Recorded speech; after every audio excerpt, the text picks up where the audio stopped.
Kali ini saya ingin menceritakan suatu kisah pengalaman pedagang nasi goreng di salah satu kabupaten di Jawa Barat. Sebut saja namanya adalah Kang Surono. Dia pergi ke salah satu kota, hendak mengadu nasib.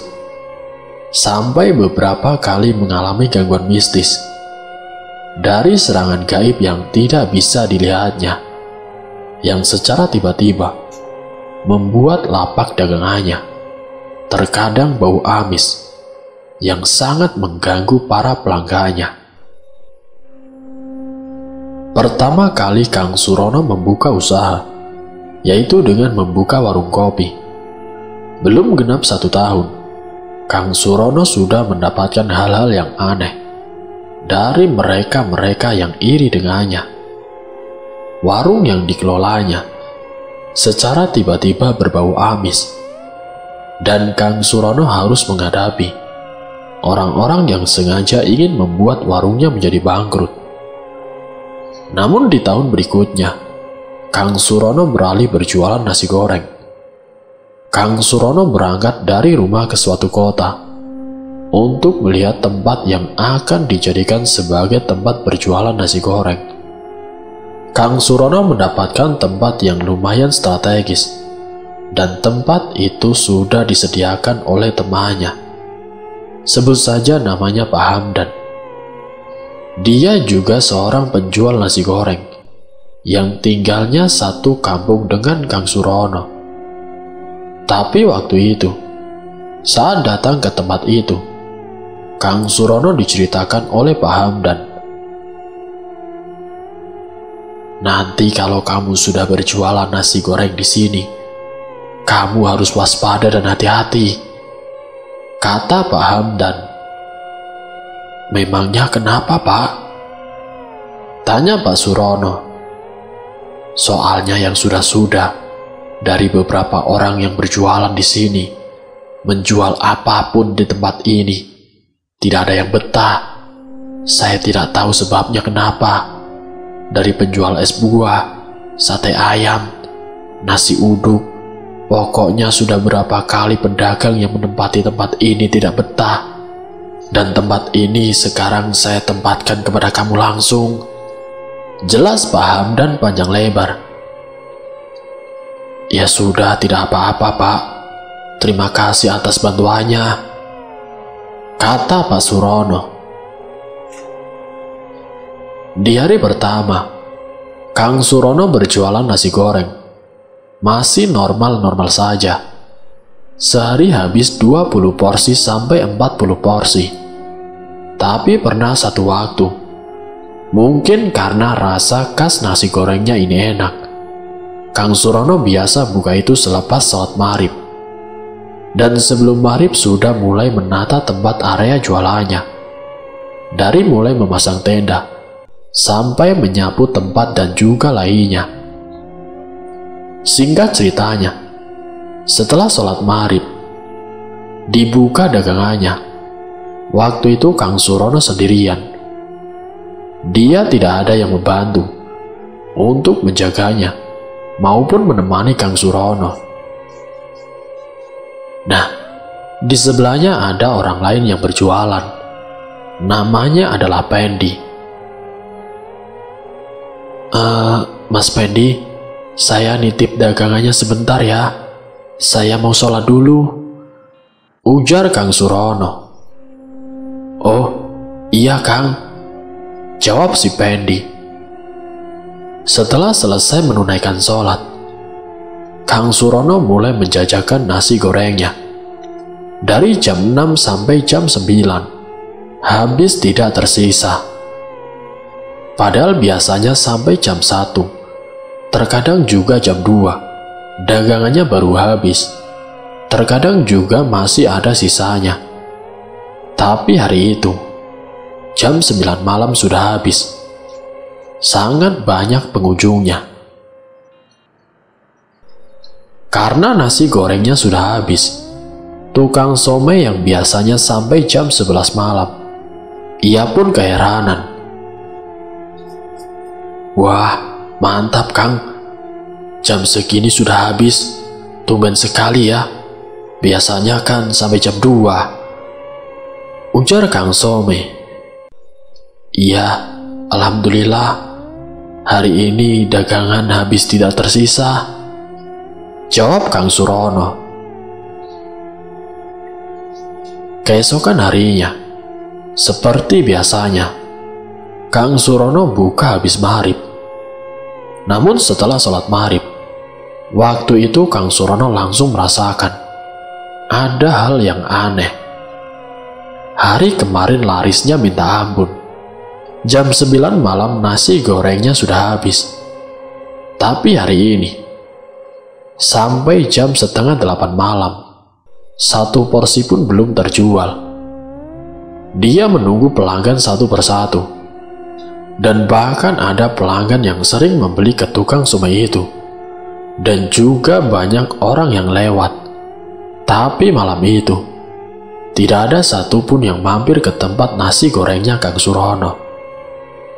Sampai jam 10 malam, baru ada pengunjung yang datang 2 orang, laki-laki dan perempuan. Dia memesan hanya 1 bungkus saja. Sampai jam 2 dini hari, hanya 5 porsi yang terjual. Kang Surono juga sempat bingung, kenapa berbeda sekali dengan kemarin. Tapi dia masih berpikir positif.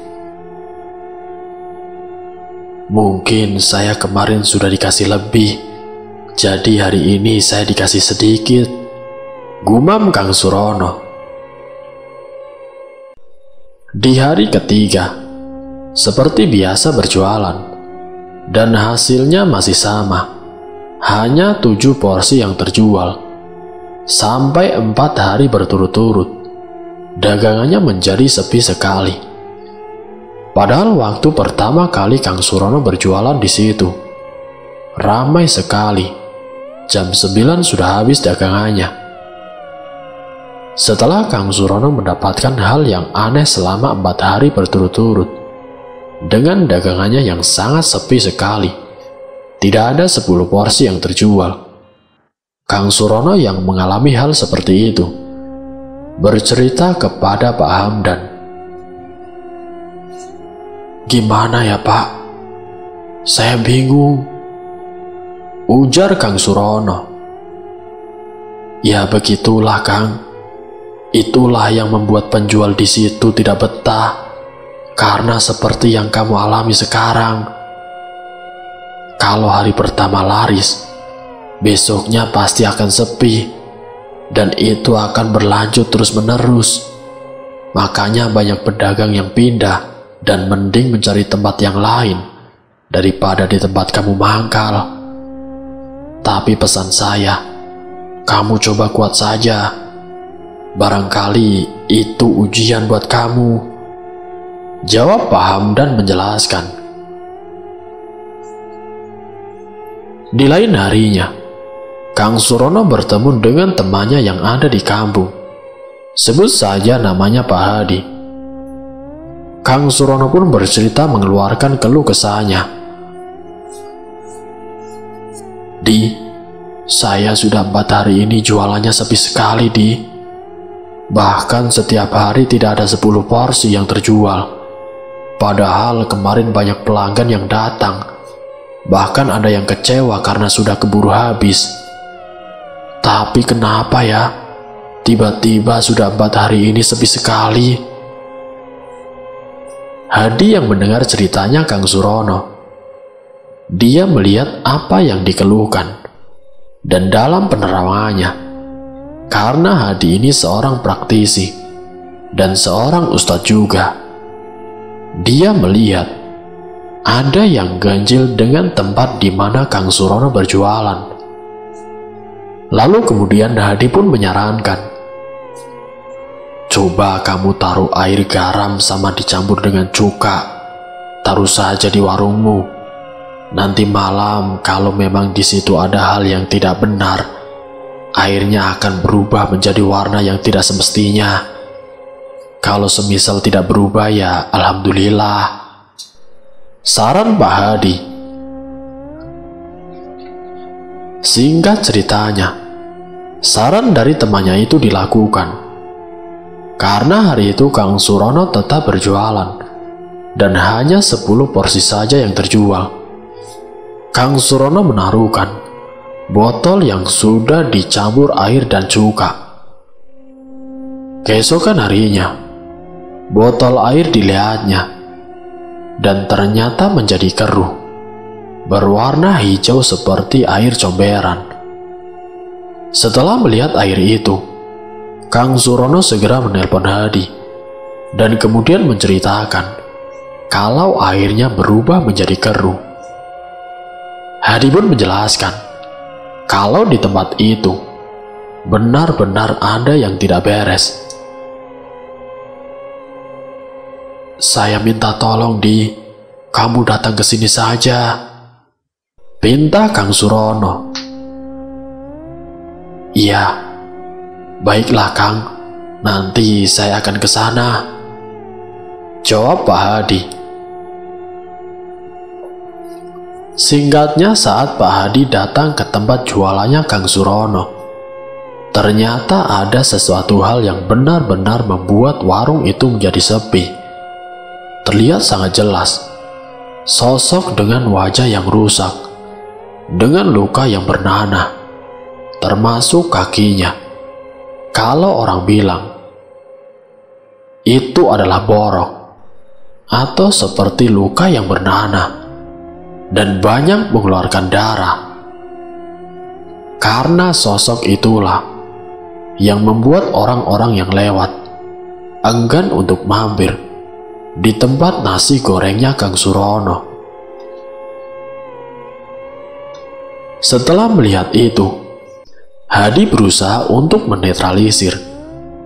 Dengan barokah doa, dibacakan ayat kursi, sholawat dan sebagainya, dan tidak lupa diberikan pagar gaib, yaitu dengan disiramkan air ke area tempat jualannya Kang Surono, yang bertujuan agar terhindar dari hal-hal yang gaib, semacam sosok yang sangat menjijikan itu.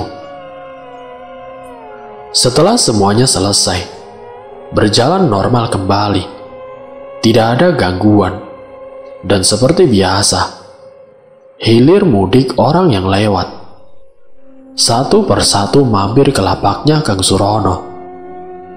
Malam itu juga, dagangannya menjadi laris manis. Namun keesokan harinya, Kang Surono kembali merasakan sangat sepi. Sampai hal itu benar-benar membuat Kang Surono merasa tidak betah, karena dia merasakan tempat itu untuk berjualan sangat susah. Terkadang laris manis, namun tiba-tiba juga sepi. Hadi yang mendapatkan kabar seperti itu tidak mungkin juga harus bolak-balik ke Jawa Barat untuk membantu menetralisir pengaruh gaib yang sengaja menutup lapaknya Kang Surono.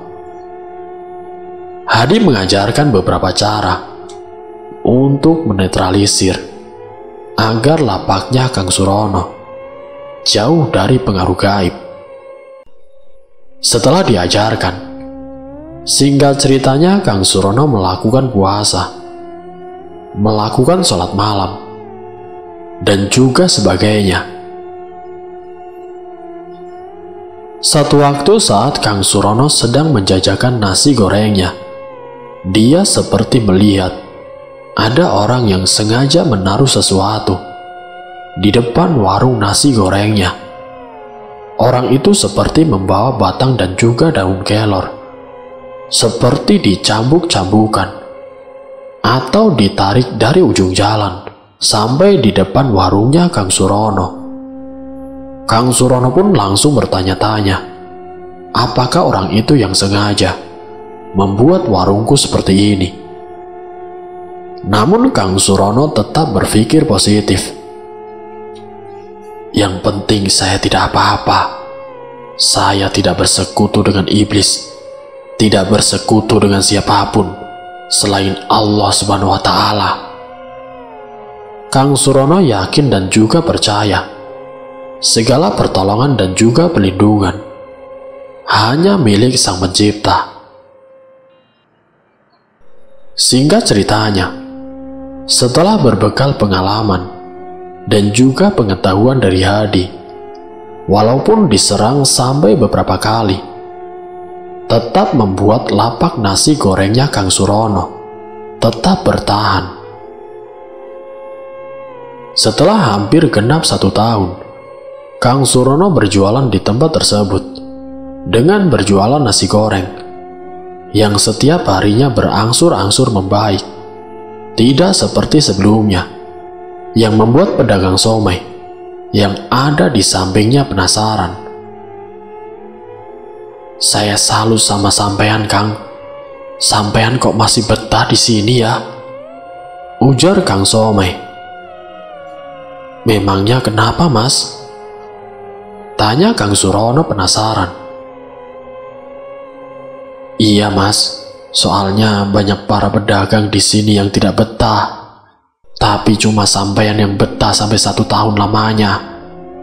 Sampean tahu kan, orang-orang di sini yang berjualan di sini harus bersaing dengan warung makan di seberang jalan. Setiap kali ada yang menyaingi, pasti mereka iri. Dan dirinya itu bukan hanya sebatas iri, tapi mereka juga akan menyerangnya," kata Kang Somai. "Sudahlah, Mas. Biarkan saja. Tidak usah berpikir negatif. Tidak usah berprasangka buruk terhadap warung depan. Biarkan kalau memang mereka pelakunya. Ya, mungkin dugaannya sampean benar. Tapi kalau bukan dia pelakunya, nanti jatuhnya fitnah, Mas. Dan tidak bisa dibuktikan secara nyata. Jadi biarkan saja. Terserah mereka mau apa. Yang penting kita tidak berbuat salah dengannya," jelas Kang Surono. Setelah mendapat informasi dari pedagang somai, Kang Surono mencoba memperhatikan apakah benar warung yang di depan seberang jalan adalah pelakunya. Dia cermati setiap hari ketika membuka lapaknya. Dan pernah satu waktu, Kang Surono sengaja menutup warungnya lebih awal. Dia buka jam 6, yang biasanya harusnya tutupnya jam 2 atau jam 1. Dia baru pulang. Tapi kali ini, Kang Surono sengaja tutup jam 9 malam.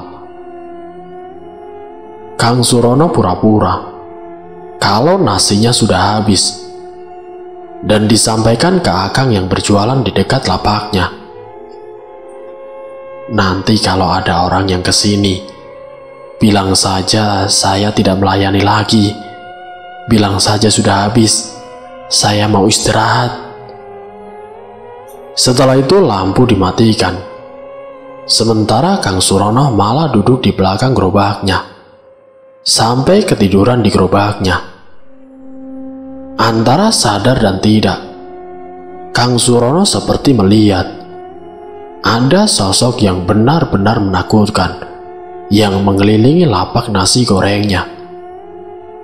Sosok yang tubuhnya mengeluarkan bau bangkai dan amis.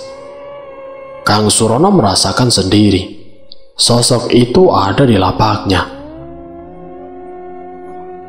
Kang Surono pun tersadar, terbangun, tapi tidak bisa melihat apa-apa. Tidak bisa melihat sosok itu.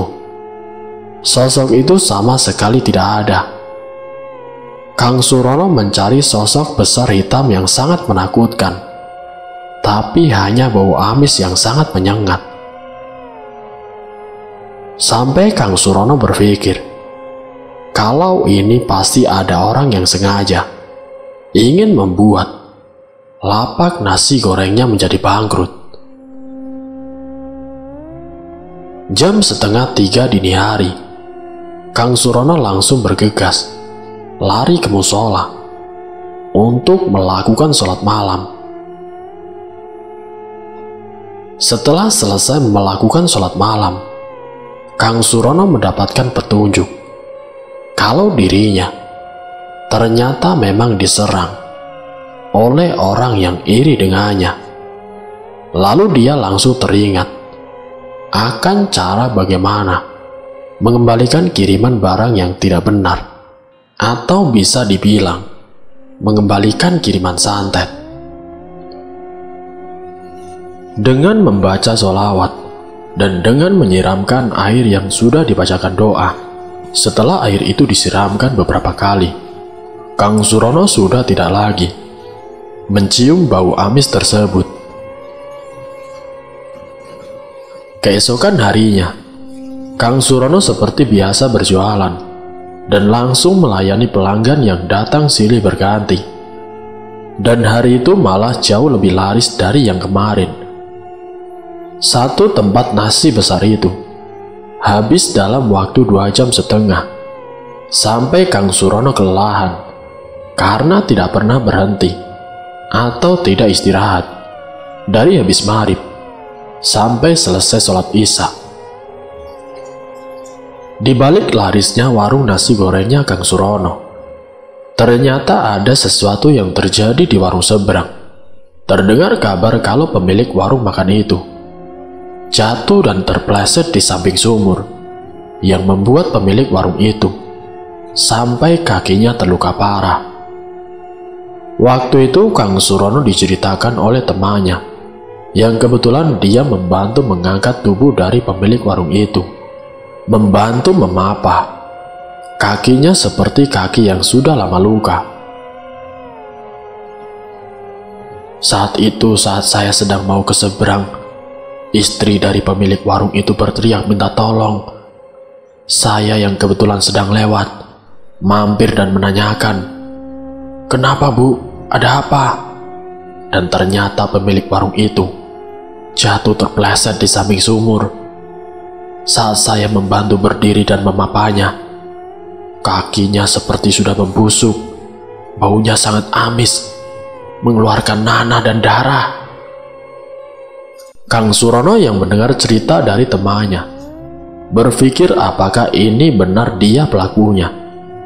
Soalnya dirinya pernah melakukan sesuatu, yaitu mengembalikan santet atau kiriman tersebut. Singkat ceritanya, setelah kabar itu beredar, pemilik warung itu tidak berjualan beberapa hari. Dan pengakuan dari istrinya tidak sanggup menjaga suaminya karena bau sangat menyengat, bau amis sekali, seperti bau bangkai. Sudah pernah 4 kali didatangkan dokter spesialis ke rumahnya. Katanya luka yang dialami oleh suaminya bukan sekedar luka koreng atau luka luar, tapi luka itu sangat parah, yang terus-menerus mengeluarkan darah dan nanah, yang sangat bau amis. Sampai akhirnya, warung yang dimilikinya kini sudah tutup, karena takut para pelanggannya mencium dan mengetahui apa yang dialami oleh suaminya. Kang Surono yang mempunyai niat baik, dirinya mencoba untuk mendatangi, menjenguk pemilik warung seberang itu. Di sebuah rumah yang berukuran sedang, Kang Surono mengetuk pintu rumah itu. "Assalamualaikum, permisi." "Waalaikumsalam, iya sebentar." "Oh, Kang Surono, silakan masuk, Kang. Ada apa ya, Kang?" "Ini, Bu, ada sedikit bingkisan dari saya. Maaf, saya cuma bawa nasi goreng 2 bungkus untuk Bapak sama Ibu." "Oh iya, terima kasih, Kang." "Oh iya, warung Ibu sudah beberapa hari tidak buka, kenapa, Bu?" tanya Kang Surono. "Bapak belum sembuh dari sakitnya, Kang," jawab istrinya pemilik warung tersebut. "Memangnya Bapak sakit apa ya, Bu?" tanya Kang Surono. Istri dari pemilik warung itu kemudian mengajak Kang Surono untuk melihat kondisi suaminya. Sampai di dalam di tempat suaminya terbaring, Kang Surono sangat terkejut melihat keadaannya. Dia benar-benar sudah tidak berdaya, hanya bisa terbaring di atas kasurnya. Bau amis yang langsung menyambut indera penciumannya membuat Kang Surono tidak kuat lama-lama di kamar itu. Apakah jangan-jangan ini akibat saya mengembalikan santet atau kiriman itu? Gumam Kang Surono.